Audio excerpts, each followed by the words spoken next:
waxaan barnaamijkan ugu hadlaynaa khuraafaadka ay aaminsan yihiin reer galbeedka. khuraafaadkaas oo ah lambarka 13 iyo maalinta Jimcaha markay isku soo aadaan waxayna ugu magacaabaan magacyo xun sida waqtigii madowaa, waqtigii nacaladnaa iyo waqtigii balaayada. dowladaha reer galbeedka iyaga oo horumar weyn ka gaaray tiknoolajiyada iyo waxyaabo badan, haddana weli waxa ay aaminsan yihiin khuraafaadyo aad u badan sida Carabta iyo Afrikaanta ay aaminsan yihiin oo kale.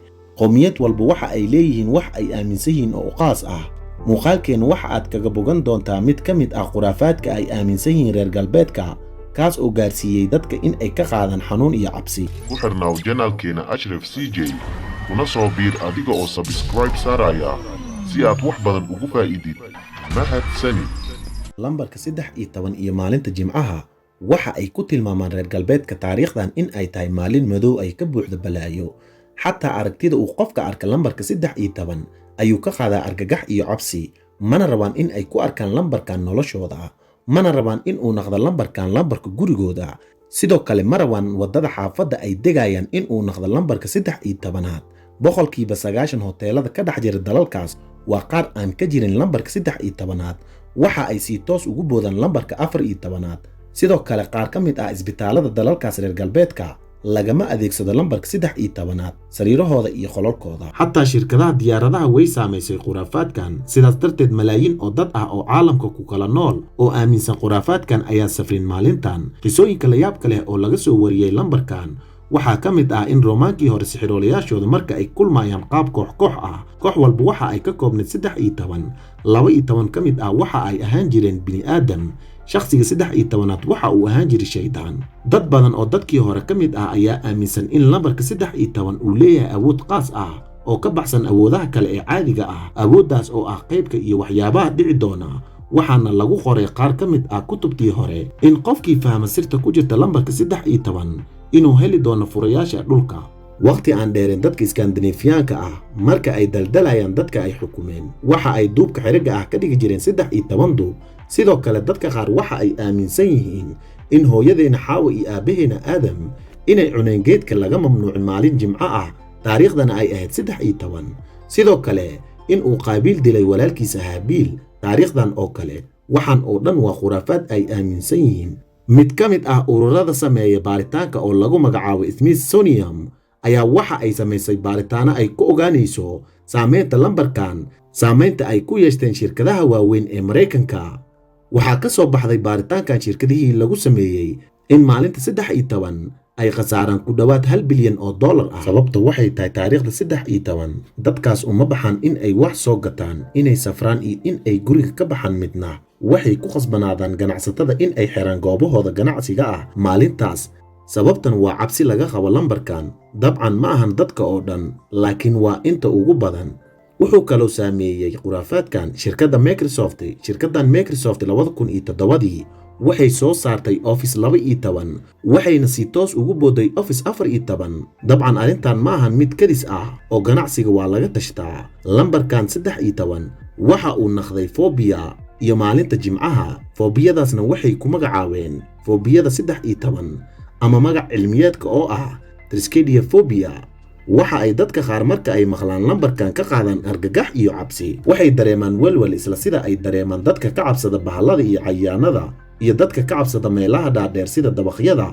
sidaasi oo kale ayay dareemaan dadka ka qaba cabsida lambarkan.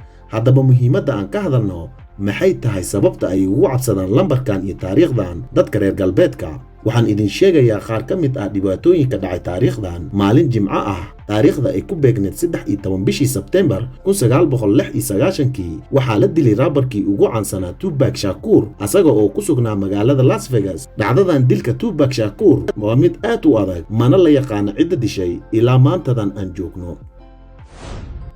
13 bishii Agoost sanadka 2004 waxaa ka dhacay xeebaha Florida duufaankii aadka u xooganaa ee lagu magacaabay Hurricane Charlie, kaas oo geystay burbur iyo dhibaatooyin aad u badan. jimcihii taariikhda ku beegneed 13 bishii Abriil sanadka 2003 waxaa la saadaaliyey in dhulka uu ku soo beegan yahay dhagax aad u weyn oo ay ugu magac dareen Ophius 99442, wuxuuna dhagaxaas aad ugu soo dhawaaday dhulka ilaa ay qubaradii ay saadaaliyeen in dhagaxaas uu dhulka ku soo dhici doono.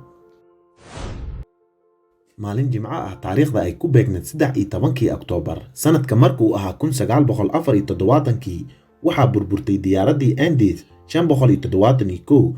burburka diyaaraddan waxaa ka badbaaday 14 qof oo kaliya, waxa ayna ku dhex noolaayeen 2 bilood oo xiriir ah diyaaradda dhexdeeda. sidoo kale cabsida taariikhda lambarkan waxaa ku siyaadiyey reer galbeedka markii dayax gacmeedkii lagu magacaabayay Apollo 13 uu burburay taariikh 13. arrintan sidoo kale waxa ay la xiriirtaa diin, gaar ahaan diinta Kirishtaanka. waxa ay aaminsan yihiin Kirishtaanka in ninka Yahuudiga ahaa ee soo jaajuusay Nabi Ciise inuu ahaa ninkii 13aad ee soo fadhiistay miiska cuntada. sidaas darteed waxa ay ku sheegaan in lambarka 13 uu yahay lambarka shaydaanka. waxaa kaloo yaab leh oo jira sanadka 1982 nin lagu magacaabi jiray William waxa uu go'aansaday in uu sameeyo meel kalaab ah. waxa uu magac ugu dhigay kalaabkan 13 Club of New York ama kalaabkii 13aad ee New York. waxa uu kalaabkan u gaar ahaa dadka aan aaminsanin khuraafaadkan ama dadka aaminsan laakiin ka shakisan in ay ogaadaan xaqiiqda. waxa ayna ka ahayd ninkan fikir uu ku jeesjeesayo khuraafaadkan oo uu tusinayo dadka aaminsan khuraafaadkan inay tahay mid aan wax ka jirin. waxa uu samayn jiray casho farii ah ama bilaash ah maalin walba oo taariikhdan ah. waxa uuna ku casuumi jiray 13 oo qof oo kaliya ah. miiskan waxa uu saari jiray 13 oo saxan ah. sidoo kale waxa uu miiska dushiisa saari jiray 13 oo shumac ah. yacni shay walba waxa uu ka koobnaa 13. dabcan sida uu aaminsan yahay waxba kama dhex dhici jirin casuumaadda dhexdeeda. siday ahaataba kalaabka waa la hormariyey ilaa uu naqday urur u ololeeya ka hortagga khuraafaadkan. haddaba aan idin sheega lambarkan xaqiiqdiisa oo la hubo. waqtigii uu nabiga sallallahu calayhi wasallam ka dhex waday dacwada gudaha Makka waxay ahayd muddo 13 sano ah.